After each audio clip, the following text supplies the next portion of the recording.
السلام عليكم ورحمة الله وبركاته. الحمد لله رب العالمين والصلاة والسلام على أشرف المرسلين وعلى آله وصحبه الفائزين برضا الله. يا عباد الله اتقوا الله. وعن أبي هريرة رضي الله عنه قال: سئل رسول الله صلى الله عليه وسلم عن أكثر ما يدخل الناس الجنة قال: تقوى الله وحسن الخلق. رواه الترمذي. സഹോദരങ്ങളെ, അള്ളാഹുവിനെ സൂക്ഷിക്കണമെന്ന് എന്നെ മറക്കാതെ നിങ്ങളെയും ഓർമ്മപ്പെടുത്തുകയാണ്. അള്ളാഹു നമ്മെ മുത്തഖീങ്ങളിൽ ഉൾപ്പെടുത്തി അനുഗ്രഹിക്കട്ടെ. ആമീൻ.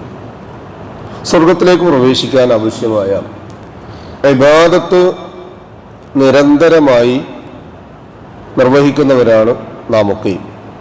ഇബാദത്തും അമലും ഒക്കെ കൂടുതൽ വർദ്ധിപ്പിച്ച്, എത്രത്തോളം എന്ന് ചോദിച്ചാൽ ഒരു തക്ബീറെങ്കിൽ തക്ബീർ കൂടുതൽ ചെയ്യുക, ഒരായത്തെങ്കിൽ ഒരായത്ത് കൂടുതൽ ഓതുക. ഏതെങ്കിലും ഒരു കർമ്മം ചെയ്യാൻ അറിയുന്ന സമയം കിട്ടുന്ന ഒരവസ്ഥ ഉണ്ടെങ്കിൽ അത് കൂടുതൽ ചെയ്യുക. ഇതൊരു വിശ്വാസിയുടെ നയമായിട്ട് സ്വീകരിക്കപ്പെട്ടിട്ടുണ്ട്. എന്നാൽ അല്ലാഹു സുബ്ഹാനഹു വ തആല പരിശുദ്ധ ഖുർആനിലെ 67-ാമത്തെ സൂറത്ത് മുൽക്കിലെ 2-ാമത്തെ ആയത്ത് നമുക്കൊക്കെ സുപരിചിതമാണ്. പലപ്പോഴും ഓതി ആവർത്തിച്ച് നമ്മൾ കേൾക്കാറുള്ളതാണ്. അള്ളാഹു പറഞ്ഞത്: അല്ലദീ ഖലഖൽ മൗത വൽ ഹയാത ലിയബ്ലുവക്കും അയ്യുക്കും അഹ്സനു അമല. അതിൽ അവസാനത്തെ ഭാഗം നോക്കി, അക്സറു അമല എന്ന് പറഞ്ഞെങ്കിൽ ഞാൻ നേരത്തെ പറഞ്ഞത് ശരിയാവും. കുറേ കൂടുതൽ മെറിറ്റ് നോക്കുകയാണെങ്കിൽ, അവാർഡ് നോക്കുകയാണെങ്കിൽ, റെക്കോർഡ് നോക്കുകയാണെങ്കിൽ, റാങ്ക് നോക്കുകയാണെങ്കിൽ കൂടുതൽ മാർക്ക് കിട്ടിയത് ആർക്കാണോ നോക്കുക. അള്ളാന്റെ കണ്ടിൽ അങ്ങനത്തെ ഒരു ഗ്രേസ് പീരിയഡ് ഇല്ല. മറിച്ച് ചെയ്യുന്നത് അഹ്സനു അമലൻ, അത് ഏറ്റവും നല്ല ഒരമലായിരിക്കണം. എങ്ങനെയാണ് അഹ്സന അമൽ ഉണ്ടാവുക? ഉമറുൽ ഖത്താബ് റളിയല്ലാഹു അൻഹുവിൽ നിന്ന് റസൂലുള്ളാഹി സ്വല്ലല്ലാഹു അലൈഹി വസല്ലം പറയുന്ന ഒരു ഹദീസ് ഇമാം ബുഖാരിയും മുസ്ലിമും റിപ്പോർട്ട് ചെയ്യുന്നത് എങ്ങനെയാണ്? ഒരു മനുഷ്യൻ വന്ന് ചോദിച്ചു: അള്ളാഹുവിൻ്റെ റസൂലെ, എങ്ങനെ മുഹ്സിനാകാൻ പറ്റും? നല്ല ബാക്കി കാര്യങ്ങൾക്ക് അള്ളാഹുവിൻ്റെ ഖജനാവിലെ സ്വർഗത്തിൻ്റെ താക്കോലുകളായി മാറണമെങ്കിൽ, അല്ലെങ്കിൽ അള്ളാഹു എടുക്കുന്ന വിഭവങ്ങളായി തീരണമെങ്കിൽ, അള്ളാഹുവിൻ്റെ അരികിൽ നല്ല കർമ്മങ്ങളായി മാറണമെങ്കിൽ ഈ ഇഹ്സാൻ എന്താണെന്ന് അറിയണ്ടേ? റസൂലുള്ളാഹി സ്വല്ലല്ലാഹു അലൈഹി വസല്ലം പറഞ്ഞു: അൽ ഇഹ്സാൻ അൻ തഅബ്ദുല്ലാഹ കഅന്നക തറാഹു. ഇഹ്സാൻ എന്ന് പറഞ്ഞാൽ നീ അള്ളാഹുവിന് ഇബാദത്ത് ചെയ്യലാണ്. ഏതുപോലെ? കഅന്നക തറാഹു, നീ അവനെ കാണുന്നത് പോലെ. ഫഇൻ ലം യകുൻ തറാഹു ഫഇന്നഹു യറാക, നീ അവനെ കാണുന്നില്ലെങ്കിലും അവൻ നിന്നെ കാണുന്നുണ്ട്. ഈ ഒരു ബോധ്യത്തോടുകൂടി ഒരാൾ ഏതൊരു കർമ്മം ചെയ്താലും അയാൾക്ക് ഒരു ആത്മനിയന്ത്രണം ഉണ്ടാവും. എന്ത്? റബ്ബ് എന്നെ കാണുന്നുണ്ട്. അപ്പൊ തെറ്റുകളിലേക്ക് പോവുകയാണെങ്കിൽ അതൊരു മതിൽക്കെട്ടായി മുമ്പിലേക്ക് നിൽക്കും. നന്മയിലേക്ക് പോവുകയാണെങ്കിൽ ഒരു പ്രചോദനമായി പിന്നിൽ നിന്നൊരു പുഷപ്പായിരിക്കും. അതോടുകൂടി തന്നെ ആ ഇബാദത്ത് നിർവഹിച്ചു കഴിഞ്ഞാൽ മനുഷ്യന് ഒരു ആത്മസംതൃപ്തിയും ഉണ്ടാവും. ഈ ആത്മസംതൃപ്തി ഇല്ലാതെ ഒരാൾ ഏതൊരു കർമ്മം ചെയ്താലും അത് ഇഹ്സാൻ എന്ന തലത്തിലേക്ക് ഉയരുകയില്ല, അള്ളാഹുവിൻ്റെ അരികിൽ പ്രതിഫലാർഹവും അല്ല. അതുകൊണ്ട് തന്നെ കർമ്മങ്ങൾ കുറേ ചെയ്യുന്ന ആളുകൾ ഒരുപാടുണ്ടാവും. പക്ഷെ ആ കർമ്മം കൊണ്ടൊന്നും സ്വർഗത്തിലെത്തൂല.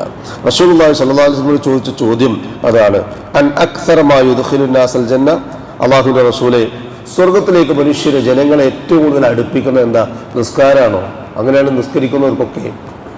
മറ്റ് ഇബാദത്തുകൾ, നോമ്പ്, സകാത്ത്, ഹജ്ജ്, ഖുർആൻ പാരായണം, ഇതൊക്കെയാണോ? ഇതൊക്കെ ചെയ്യുന്ന ആൾക്കാർ നമ്മുടെ നാട്ടിലല്ലേ ഉണ്ട്. പക്ഷേ അല്ലാഹുവിൻ്റെ റസൂൽ സ്വല്ലല്ലാഹു അലൈഹി വസല്ലം പറഞ്ഞു: തഖ്വല്ലാഹ്, അള്ളാഹുവിനെ സൂക്ഷിക്കുക. അതാണ് നേരത്തെ പറഞ്ഞത്. ആ അള്ളാഹുവിനെ ശരിയായ രൂപത്തിൽ മനസ്സിലാക്കാത്ത ഒരാൾ ഏത് ഇബാദത്തും അമലും എത്ര മഹത്തരമായി ചെയ്താലും അത് അതിൻ്റെ മൂർധന്യമായ അവസ്ഥയിലേക്ക് ഉയർത്താൻ കഴിയില്ല. ഓർലായി ചെയ്തു എന്ന് സമാശ്വസിക്കുകയല്ലാതെ. ആ തഖ്വ മനസ്സിൽ വന്നു കഴിഞ്ഞാലോ എത്ര ചെറിയ കർമ്മം ചെയ്താലും ഞാൻ എന്തോ വലിയ കാര്യം ചെയ്തിട്ടുണ്ട് എന്ന മനസ്സംതൃപ്തി മനുഷ്യന് കരസ്ഥമാക്കുകയും ചെയ്യും. വഹ്സുനുൽ ഖുൽഖ്, രണ്ടാമത് പറഞ്ഞു സൽ സ്വഭാവം. നിസ്കരിക്കുന്ന ആൾക്കാരാ, നോമ്പ് പിടിക്കുന്ന ആൾക്കാരാ, പക്ഷെ സ്വഭാവം മോശമാണെങ്കിലോ അത് സ്വർഗത്തിലേക്ക് പോകാൻ പറ്റൂല. അങ്ങനെ എത്ര ആൾക്കാർ വലിയ നിസ്കാരം നേരം വെളുത്ത് വൈകുന്നേരം വരെ, അല്ലെങ്കിൽ മഗ്‌രിബ് മുതൽ ഇശാ വരെ നിസ്കരിച്ച അതേ നിസ്കാര പടത്തിൽ അല്ലെങ്കിൽ മുസല്ലിയിൽ ഇരുന്ന് തന്നെ ഖുർആൻ ഓതുന്ന ആൾക്കാരുണ്ടാവും, നിസ്കരിക്കുന്ന ആൾക്കാരുണ്ടാവും. ഈ ഒരു സ്വഭാവം ഇല്ലെങ്കിലോ ആ നിസ്കാരവും ഈ നോമ്പും മറ്റു കാര്യങ്ങളും ഒക്കെ വൃഥാവിലാണ്. അപ്പൊ സ്വഭാവം നന്നാക്കുക എന്നുള്ളത് ഇബാദത്തിലൂടെ പരിവർത്തിച്ചെടുത്ത് അള്ളാഹുവിനെ മനസ്സിലാക്കി കൃത്യമായി വ്യക്തമായി ആ ഇബാദത്ത് നിർവഹിക്കുന്ന ഒരാൾക്ക് സ്വർഗത്തിലെത്താൻ കഴിയുമെന്നാണ് റസൂലുള്ളാഹി സ്വല്ലല്ലാഹു അലൈഹി വസല്ലം നമ്മെ ഈ ഹദീസിലൂടെ പഠിപ്പിക്കുന്നത്. അല്ലാഹു സുബ്ഹാനഹു വ തആല അവരെ മനസ്സിലാക്കേണ്ട മുറപ്രകാരം മനസ്സിലാക്കുവാനും ഇബാദത്തും അമലും നല്ല രൂപത്തിൽ നിർവഹിക്കുവാനും സത് സ്വഭാവികളായി ജീവിച്ചു മരിക്കാനുമുള്ള തൗഫീഖ് നമുക്ക് ഏവർക്കും നൽകി അനുഗ്രഹിക്കട്ടെ. ആമീൻ. നമ്മിൽ നിന്ന് വന്നുപോയ എല്ലാവിധ പാകപ്പിഴവുകളും അല്ലാഹു പരിഹരിച്ച് മാപ്പാക്കി ഇരു ലോകത്തും അവ മറച്ചു വെച്ച് നമ്മെ അനുഗ്രഹിക്കട്ടെ. അവയ്ക്ക് പകരം നന്മകൾ ചെയ്യാനുള്ള തൗഫീഖ് അല്ലാഹു നമുക്ക് സുബ്ഹാനഹു വ തആല നമുക്ക് ഏവർക്കും നൽകി അനുഗ്രഹിക്കട്ടെ. നമ്മിൽ നിന്നും മരണപ്പെട്ടവർക്ക് അല്ലാഹു മഗ്ഫിറത്തും മർഹമത്ത് നൽകി അനുഗ്രഹിക്കട്ടെ. അവരുടെ ബർസഖിയായ ജീവിതം അല്ലാഹു റാഹത്താക്കി കൊടുക്കട്ടെ. ജീവിച്ചിരിക്കുന്നവർ രോഗികളായി ആശുപത്രികളിലും വീടുകളിലും ഈ മജ്ലിസിലും ഉണ്ട്. അല്ലാഹു സുബ്ഹാനഹു വ തആല അത്തരം രോഗികളായ മുഴുവൻ ആളുകൾക്കും ഷാഫിയായ റബ്ബ് ആജിലും കാമിലുമായ ശിഫ നൽകി അനുഗ്രഹിക്കട്ടെ. ആഫിയത്തും ദീർഘായുസ് നൽകി അനുഗ്രഹിക്കട്ടെ. അവനവന്റെ കാര്യങ്ങൾ നിർവഹിക്കുവാൻ ആവശ്യമായ സിഹത്തും താഖത്തും അല്ലാഹു മരണം വരെ നമുക്ക് ഏവർക്കും നിലനിർത്തി തന്ന് നമ്മെ അനുഗ്രഹിക്കട്ടെ. ഈമാനും ഇഖ്ലാസും തഖ്വയും ഖുശൂഉം ഉള്ള മുത്തഖീങ്ങളായി ജീവിക്കുവാനും ജീവിതാന്ത്യം വരെ ആ ജീവിത വിശുദ്ധി കാത്തു സൂക്ഷിക്കാനും അല്ലാഹു നമുക്ക് തൗഫീഖ് നൽകി അനുഗ്രഹിക്കട്ടെ.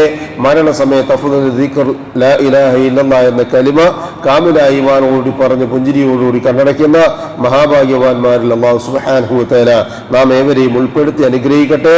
ദുആ കൊണ്ട് വസിയത്ത് ചെയ്തവരുടെ നല്ല മുറാദുകൾ അല്ലാഹു ഹാസിലാക്കുകയും പ്രയാസങ്ങളും ബുദ്ധിമുട്ടുകളും അല്ലാഹു അവരുടെയും നമ്മുടെയും എളുപ്പമാക്കി അവരെയും നമ്മയും അനുഗ്രഹിക്കുകയും ചെയ്യട്ടെ. ഉപജീവനത്തിന്റെ എല്ലാ മേഖലകളിലും അല്ലാഹു ഖൈറും ബറക്കത്തും വർഷിച്ച് നമ്മയും നമ്മുടെ കുടുംബത്തെയും അനുഗ്രഹിക്കട്ടെ.